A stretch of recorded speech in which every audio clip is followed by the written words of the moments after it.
Il faut tout faire pour que les droits de l'homme soient préservés dans notre pays, que les acquis qui ont été obtenus dans une lutte féroce du peuple de Guinée pendant plus de 50 ans ne soient pas remis en cause à travers une transition. Donc, le président. Merci à vous. Oui, je vous dis président parce que récemment vous avez été élu président de l'Organisation guinéenne de défense des droits humains. Oui, effectivement, j'ai été élu en tout cas par un plébiscite des membres de l'OJDA. C'est d'ailleurs l'opportunité pour remercier tous les congressistes qui sont venus à ce congrès et qui m'ont élu pour un mandat de 4 ans.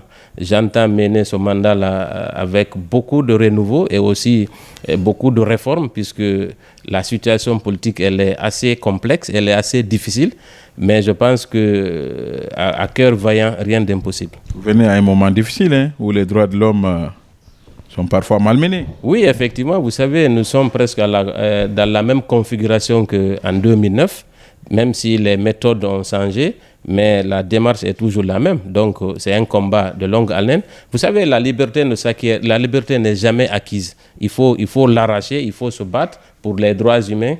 C'est un combat perpétuel qu'il faut mener avec ceux qui sont engagés. En tout cas, il faut tout faire pour que les droits de l'homme soient préservés dans notre pays, que les acquis qui ont été obtenus dans une lutte féroce du peuple de Guinée pendant plus de 50 ans ne soient pas remis en cause à travers une transition. Donc, il serait quand même tragique que tout ce qu'on a acquis pendant toutes ces années ne soit pas capitalisé et surtout que cela soit remis en cause. Donc, nous devons nous lever contre toutes les pratiques qui consistent à museler la presse, en tout cas à empêcher les gens d'exprimer leurs idées, leurs opinions. Il faut qu'on se lève tous pour lutter contre ça et interpeller le gouvernement sur ses responsabilités à promouvoir et à protéger les droits humains dans notre pays. Le peuple peut compter sur vous, l'OJDA.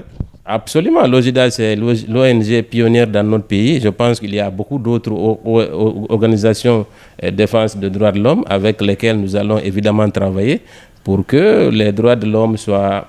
En tout cas, qu'il y ait une synergie d'action au sein des OSE pour que les droits de l'homme soient respectés dans notre pays. C'est un combat qui n'est pas gagné d'avance, mais c'est un défi que moi, je m'engage à relever avec mes collègues de l'OJDAS et les autres organisations. Merci beaucoup. Merci à vous.